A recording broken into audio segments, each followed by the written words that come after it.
Hello friends, Adam here with FED.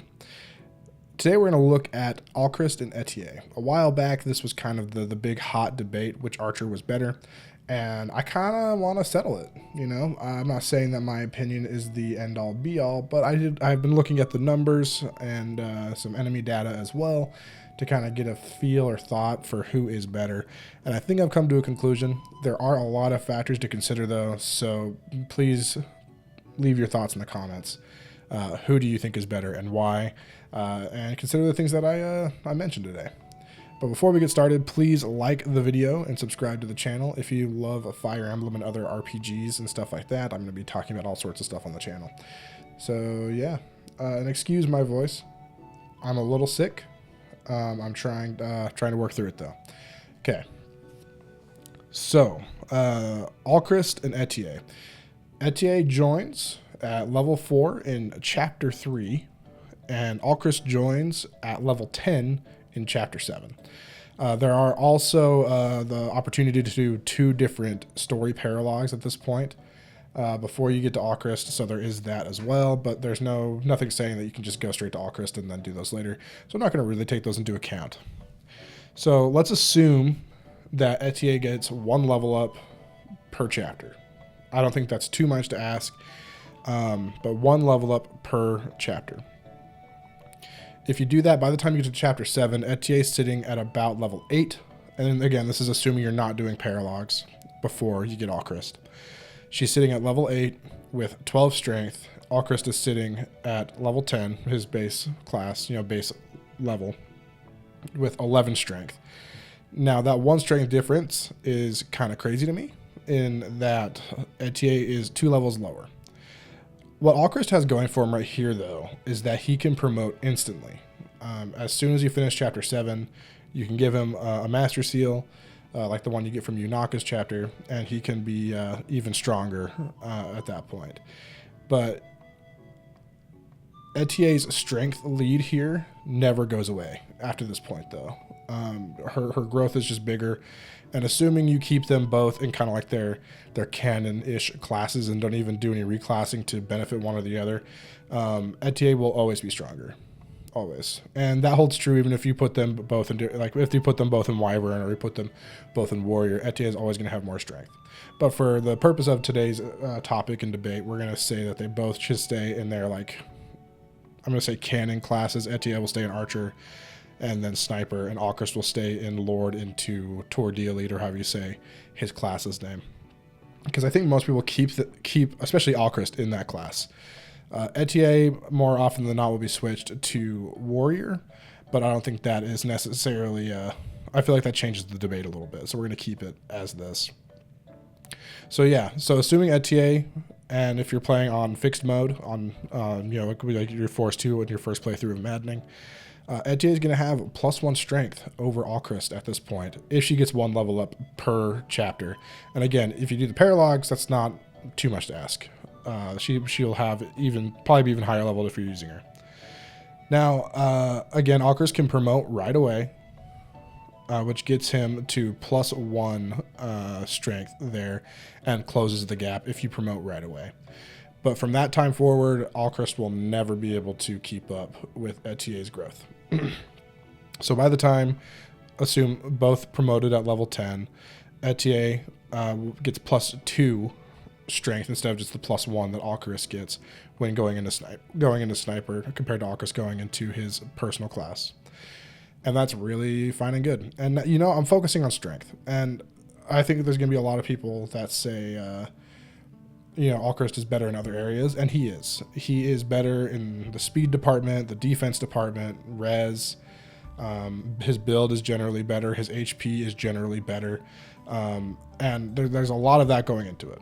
But for a bow user in particular, I feel that strength is the most important stat, because there are so few ways to personally fix the strength of an archer. Other weapon types have the power skills, sword power, lance power, axe power. Daggers don't really need the fix because they scale really well with forging and stuff like that. And tomes also kind of just are really strong. I don't feel like that's much of a topic there. But with bows, the only skills that you can equip to a bow user to increase their might with that weapon is Weapon Sync from Edelgard's emblem ring, and or I guess emblem bracelet, and Lunar Brace, and then also Bravery, I guess Gentility / Bravery from Erica as well, and that is something that they can both have access to anyways. But I just feel like Strength is just like the thing for archers. Maybe I'm wrong. By the time they get, they're both level 5 promoted, so I think that's in-game level would be either 14 or 13. I think it's 13 actually. By that point, Etie is sitting with about 17 strength, and Alcryst about 13. I say about because fixed mode, I'm not sure if it would round up 17.9 to 18 or what. I don't think so. So that's a big gap though. It's a full 4-point strength gap at that point. And at this point, Alcryst would have a 4-point speed advantage though, which may be enough to double in some scenarios, but more often than not, I don't think it would be. And at this point, Alcryst has 22 dex, which is going to equal a 22% chance to proc Luna on any given attack, which halves the enemy's defense. Now, I was lazy with this one. I didn't feel like going through and doing all the math for different chapters in the game. I just did it for the final chapter, just the end game defenses, to look at like what the average defense is and all that. So let's assume they both get to an in-game level of 32, which is that's 1 master seal and then using 1 second seal and then getting to level 5. I feel like that's pretty reasonable, fairly reasonable. On fixed mode, their stats would read out as Etie having a full 7 points of strength more than Alcryst. But Alcryst would have a full 6 points of speed ahead of Etie. And those are pretty big differences. Looking back at it though, I don't feel like 26 speed is enough to double a ton of stuff, but it is easier to fix that to be able to double stuff. And I will give it that. I will give it that. A Lin ring on, but really a Lin ring on either of them, they'll both be doubling. So, but the thing I really wanted to get into is people bring up Luna a lot. So at in-game level 32 for Alcryst, assuming he stayed in Tour de Elite pretty much the entire time, he has a 35 dexterity. Now, with 35 dexterity, that means your Luna is going to happen 35% of the time. And the average end-game enemy defense, and this isn't every single enemy that appears in endgame because there's a lot of variance with that depending on reinforcements and things like that. But I just took every enemy type's defense and then just took the average of every enemy type's defense that appears in endgame, and it ends up being about 31. So the average endgame defense is about 31 defense.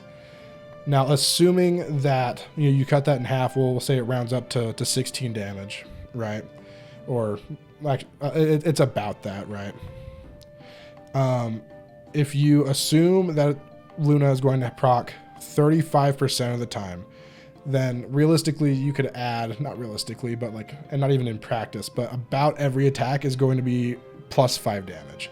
Now, that's really weird averages things, and statistics don't really work that way, I guess. But just like on average, every attack, Alcryst gets plus 5 damage. We'll say that's what it is. Sometimes it's more, sometimes it's less. It just depends on the enemy you're fighting, and then if you get lucky and it procs more often, it'll be more. Whereas Etie has a strength lead of 7 points. So Etie will consistently deal an extra 7 damage every attack versus Alcryst, who has the opportunity to deal more damage, but on average, averages out to about 5 more damage per attack. Now, I don't love the randomness of Luna with Alcryst and stuff, and looking at the numbers, again, not necessarily how statistics work, and maybe there's a little bias in the way I did it, but the way it looks to me is just that on average, even considering Luna, Etie is still going to deal more damage over the course of a map, right? And again, I think strength is the most important stat for any bow user, and Etie has really easy ways to increase your strength beyond this point by switching into a different class like Warrior, which has a higher strength base, and even a higher strength of growth if you do it early. Whereas Alcryst, to take advantage of Luna, which is his like #1 damage dealing selling point as his like as a personal character, like his thing, ignoring emblem rings and stuff, he'll be stuck with a pretty low strength stat, all things considered. Another thing that Alcryst does have over Etie, though, is his bow rank. If Etie leaves Sniper and goes into Warrior, she's not going to have the highest bow rank. But she'll still be able to use basically every important bow that you want to use, right? And her strength more than makes up for it.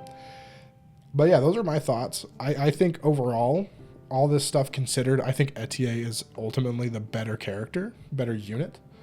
I find it much easier to fix an archer's speed or dexterity than it is to fix their damage output.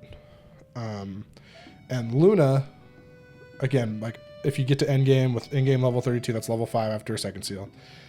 35% chance is not something I'm willing to rely on personally, and it doesn't average out to much damage.